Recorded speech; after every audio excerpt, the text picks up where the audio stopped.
अस्सलाम वालेकुम dear students, कैसे हैं आप सब लोग। Welcome back to the Base Academy. बच्चों, हम सेकेंड ईयर फिजिक्स के जो most important most repeated MCQs हैं पास्ट एग्जाम में उनको डिस्कस कर रहे हैं। और आज हम डिस्कस करने जा रहे हैं जी chapter number 17 solid state physics या फिजिक्स ऑफ सॉलिड्स। तो स्टार्ट हम कर रहे हैं जी। अच्छा, यहाँ पर हम ना सिर्फ एमसीक्यूज़ को सॉल्व करेंगे बल्कि उनको फुल कॉन्सेप्ट के साथ सॉल्व करेंगे, ताकि चूँकि जो एमसीक्यूज़ हमारे आते हैं एग्ज़ाम में, ज़ाहिर बात है कि वो सिलेबस से रिलेटेड ही होते हैं। ठीक है, तो आप चाहे किसी भी बोर्ड से एग्ज़ाम दे रहे हैं, चाहे आप पंजाब के किसी बोर्ड से या फेडरल या केपी के, तो ये सब के लिए ही इम्पॉर्टेंट है, क्योंकि हम एमसीक्यूज़ को सॉल्व करते करते उसके साथ उसका जो कॉन्सेप्ट है उसको भी डिस्कस करेंगे, उसका मेथड भी डिस्कस करेंगे, ताकि उससे रिलेटेड, उससे मिलता जुलता अगर कोई और एमसीक्यूज़ भी आपसे पूछा जाए तो आप उसको सॉल्व कर सकें। तो सबसे पहला एमसीक्यूज़ है जी यहाँ पर, which one of the following is polymeric solids. ठीक है जी, पॉलीमर सॉलिड कौन से होते हैं बच्चों? तीन तरह के सॉलिड आपने पढ़े हैं। ठीक है जी, एक हमारे पास क्रिस्टल सॉलिड होते हैं।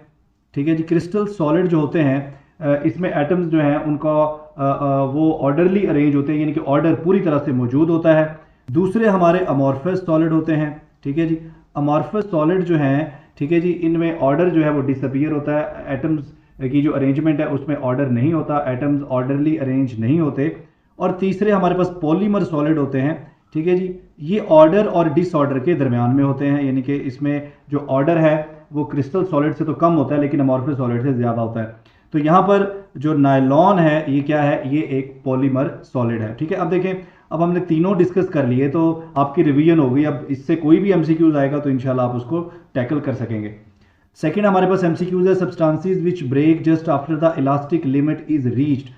इलास्टिक लिमिट के फ़ौरन बाद अगर आप मजीद स्ट्रेस बढ़ाते हैं तो कुछ सब्सटेंसेस जो है वो ब्रेक हो जाती हैं, उन्हें हम क्या कहते हैं? उन्हें हम ब्रिटल सब्सटेंसेस कहते हैं। लेकिन थोड़ा सा इसका कॉन्सेप्ट भी लेना ज़रूरी है। यहाँ पर ये ग्राफ हम बना रहे हैं जी, एक्स एक्सिस पे जो है वो हमने स्ट्रेन लिया है, एक्स एक्सिस पे हमने स्ट्रेन लिया है और वाई एक्सिस पे हमने स्ट्रेस लिया है। तो बच्चों, कुछ इस तरह का ग्राफ जो है आपको देखने को मिलता है। ठीक है जी, ओ से ए तक जो है ये स्ट्रेट लाइन हमें बता रही है कि स्ट्रेस और स्ट्रेन जो है ये डायरेक्टली प्रोपोर्शनल है, हुक्स लॉ वैलिड है। ठीक है जी, उसके बाद ए से बी तक जब हम जाते हैं तो देखें ग्राफ स्ट्रेट लाइन नहीं है, ए से बी तक ग्राफ स्ट्रेट लाइन नहीं है। इसका मतलब है क्या? आप अगर स्ट्रेस बढ़ाएंगे तो स्ट्रेन में भी चेंज आएगा, लेकिन स्ट्रेस स्ट्रेन डायरेक्टली प्रोपोर्शनल नहीं रहेंगे, यानी कि इस रेंज में ए से बी के दरमियान हमारा हुक्स लॉ जो है वो वैलिड नहीं रहेगा। अच्छा, बी वो पॉइंट है, यानी कि अगर आप स्ट्रेस को बढ़ाते जाएं और जब आप बी पे पहुंचेंगे तो स्ट्रेस की जो वैल्यू है उसे हम कहेंगे इलास्टिक लिमिट। तो यहाँ पर आ जाती है हमारी इलास्टिक लिमिट। अब अगर आप इलास्टिक लिमिट से मजीद स्ट्रेस को बढ़ाएंगे तो कुछ ऐसे मटेरियल हैं, ठीक है जी, जो ब्रेक हो जाते हैं, जिनको हम कहते हैं ब्रिटल सब्सटेंसेस। ब्रिटल की हमारे पास एग्जाम्पल है जी, एक तो ग्लास है और एक हाई कार्बन स्टील है। High carbon steel. अच्छा, कुछ ऐसे मटेरियल भी होते हैं जो बी से आगे भी जाते हैं। ठीक है, अगर आप बी से मजीद स्ट्रेस बढ़ाते हैं और स्ट्रेस की वैल्यू बढ़ते बढ़ते जब सी पे पहुंचती है तो सी पर जो हमारी लिमिट होती है उसको हम कहते हैं प्लास्टिक लिमिट। इसका मतलब है कि जब बी से आप स्ट्रेस मजीद बढ़ाएंगे तो जो डीफॉर्मेशन है, जो हमारे मटेरियल के अंदर जो चेंज आया है वो चेंज परमानेंट उसमें आ जाता है। वो जो डीफॉर्मेशन आती है, जो तब्दीली आती है, वो परमानेंट तब्दीली हो जाती है। ठीक है, लेकिन कुछ मटेरियल जो हैं वो सी तक, ठीक है जी, सी तक जो लिमिट है वहां तक वो स्ट्रेस को बर्दाश्त कर सकते हैं। ठीक है जी, तो सी तक जो स्ट्रेस की लिमिट होती है या स्ट्रेस की जो मैक्सिमम वैल्यू होती है उसको हम कहते हैं प्लास्टिक लिमिट। ठीक है जी, अब वो मटेरियल जिनमें प्लास्टिक डिफॉर्मेशन होती है, जिनमें प्लास्टिक डिफॉर्मेशन होती है और प्लास्टिक डिफॉर्मेशन की जो लिमिट है वो सी है, जिसको हम प्लास्टिक लिमिट कहते हैं, वो मटेरियल जो प्लास्टिक लिमिट के बाद जाके ब्रेक होते हैं, सी के बाद जाके ब्रेक होते हैं, ठीक है जी, उन्हें हम कहते हैं डक्टाइल। ठीक है जी, उन्हें हम बोलते हैं जी डक्टाइल। और डक्टाइल की हमारे पास एग्जांपल क्या है? डक्टाइल की हमारे पास एग्जांपल है जी, एक तो लेड है, इसके अलावा हमारे पास कॉपर है। लेड और कॉपर ये क्या है? ये डक्टाइल है। नेक्स्ट एमसीक्यू जी, which of the following is an example of ductile substances. तो अभी भी हमने कहा लेड और कॉपर, तो ऑप्शन डी करेक्ट होगा, ये दोनों डक्टाइल है। डक्टाइल क्या होते हैं अभी हमने पीछे डिस्कस कर लिया। नेक्स्ट है बच्चों reciprocal of bulk modulus. Bulk modulus जो है हमने पढ़ा कि बल्क मॉडुलस जो है ये वॉल्यूमेट्रिक स्ट्रेस, ये ऊपर स्ट्रेस आ गया, डिवाइडेड बाय वॉल्यूमेट्रिक स्ट्रेन। ठीक है जी, अगर हम इसका रेसिप्रोकल ले लें तो ये बन जाएगा कंप्रेसिबिलिटी। बच्चों कंप्रेसिबिलिटी क्या होती है? कंप्रेसिबिलिटी जो है इसको हम कह सकते हैं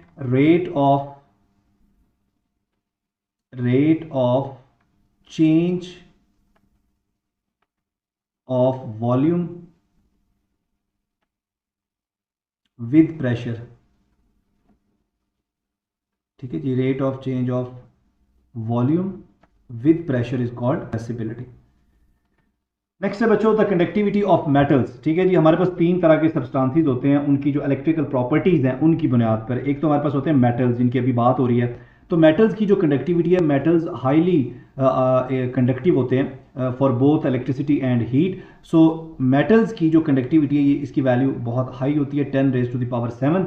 अगर बात की जाए सेमीकंडक्टर की, तो सेमीकंडक्टर की जो रेंज है कंडक्टिविटी की, वो 10⁻⁻6 से लेकर 10⁻⁻4 तक होती है। इसका मतलब है कि जो सबसे हाईली कंडक्टिव हैं वो कंडक्टर्स हैं, ठीक है, मेटल्स हैं। उसके बाद अगर बात की जाए सेमीकंडक्टर की, तो उनकी कंडक्टिविटी कम होती है कंडक्टर से या मेटल से, लेकिन जो इंसुलेटर्स होते हैं, ठीक है जी, उनकी तो कंडक्टिविटी बहुत ही कम होती है, ऑफ द ऑर्डर ऑफ 10⁻⁻10। ठीक है जी, इससे भी कम हो सकती है। सो सेमीकंडक्टर की जो कंडक्टिविटी है वो कंडक्टर और इंसुलेटर के दरमियान में होती है। नेक्स्ट है बच्चों which type of impurity is to be added to a pure semiconductor. आपको पता है कि हम सेमीकंडक्टर के अंदर जो हमारा इंट्रिंसिक सेमीकंडक्टर होता है, जब हम उसके अंदर इम्प्योरिटी ऐड करते हैं तो वो एक्सट्रिंसिक सेमीकंडक्टर बन जाता है, यानी कि उसकी जो कंडक्टिविटी है वो इंक्रीज हो जाती है। तो अगर हम चाहते हैं कि which type of impurity is to be added to a pure semiconductor crystal to provide holes, यानी कि हम चाहते हैं कि होल उसमें मेजॉरिटी कैरियर हों, इस तरह से हम डोपिंग करें कि होल मेजॉरिटी कैरियर बन जाएं, तो हमें पीरियोडिक टेबल के तीसरे ग्रुप से, यानी कि ट्राइवेलेंट इम्प्योरिटी हमें ऐड करनी पड़ेगी। उसकी एग्जांपल है हमारे पास एल्यूमिनियम। एल्यूमिनियम जो है बच्चों ये पीरियोडिक टेबल के थर्ड ग्रुप से है, यानी कि इसका जो वैलेंस शेल है इसमें आपको 3 इलेक्ट्रॉन्स मिलते हैं। तो यहाँ जो चौथी जगह है वहाँ पर वैकेंसी होगी इलेक्ट्रॉन की, लिहाजा जो ट्राइवेलेंट इम्प्योरिटी अगर आप ऐड करेंगे सेमीकंडक्टर में तो होल्स आपको ज़्यादा मिलेंगे, होल्स जो है वो मेजॉरिटी कैरियर होंगे। बच्चों एन टाइप मटेरियल के अंदर मिनॉरिटी कैरियर्स क्या होते हैं? होल्स। और मेजॉरिटी कैरियर्स क्या होते हैं? Electrons.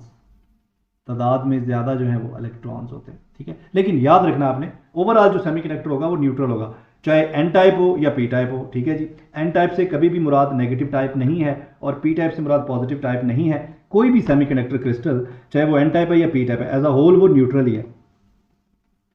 Minority carriers in P type, P type के अंदर मिनॉरिटी कैरियर्स जो हैं बच्चों वो इलेक्ट्रॉन्स हैं, और मेजॉरिटी कैरियर्स क्या हैं? मेजॉरिटी कैरियर्स इसमें होल्स हैं।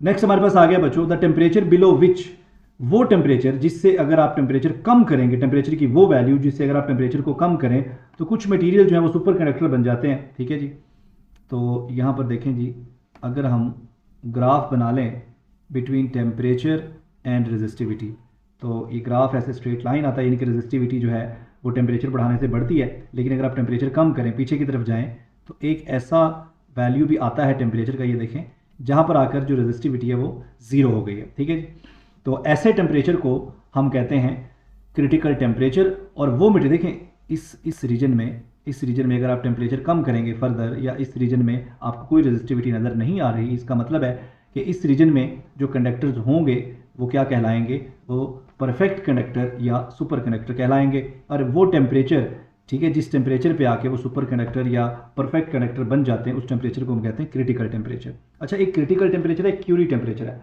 क्यूरी टेम्परेचर जो है वो एक डिफरेंट चीज़ है क्रिटिकल टेम्परेचर से।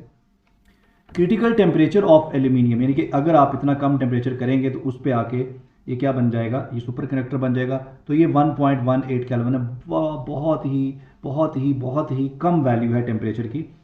जो हमारी जो रियल लाइफ सिचुएशन है उसमें तो ये बहुत ही मुश्किल है इसको अटेन करना। उसके बाद बच्चों हमारे पास the substances in which the atoms do not form magnetic dipoles, यानी कि ऐसे सब्सटेंसेस जिसके एटम अप्लाइड मैग्नेटिक फील्ड को अपोज करते हैं, ऐसे मटेरियल को हम कहते हैं डायमैग्नेटिक मटेरियल्स। और फेरोमैग्नेटिक मटेरियल्स क्या होते हैं? ये अप्लाइड मैग्नेटिक फील्ड को वेलकम करते हैं। और फेरोमैग्नेटिक मटेरियल क्या होते हैं? ये अप्लाइड मैग्नेटिक फील्ड को स्ट्रांगली वेलकम करते हैं। जी, अबव क्यूरी टेम्परेचर, बच्चों क्यूरी टेम्परेचर एक क्रिटिकल वैल्यू है।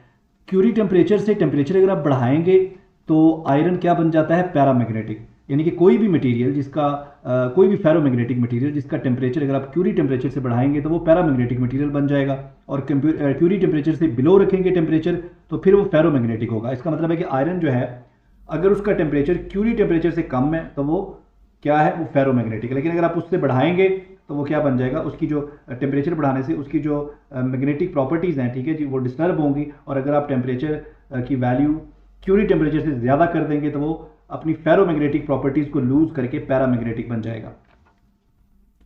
Curie temperature for iron, iron के लिए जो हमारा क्यूरी टेम्परेचर है इसकी वैल्यू 1023 केल्विन है। तो इसके साथ ही बच्चों हमारे फिजिक्स ऑफ सॉलिड यानी कि चैप्टर नंबर 17 के जो एमसीक्यूज हैं वो कंप्लीट हो गए। इंशाल्लाह नेक्स्ट वीडियो में हम चैप्टर नंबर 18 के एमसीक्यूज डिस्कस करते हैं। मिलते हैं नेक्स्ट वीडियो में। थैंक यू, अल्लाह हाफिज़।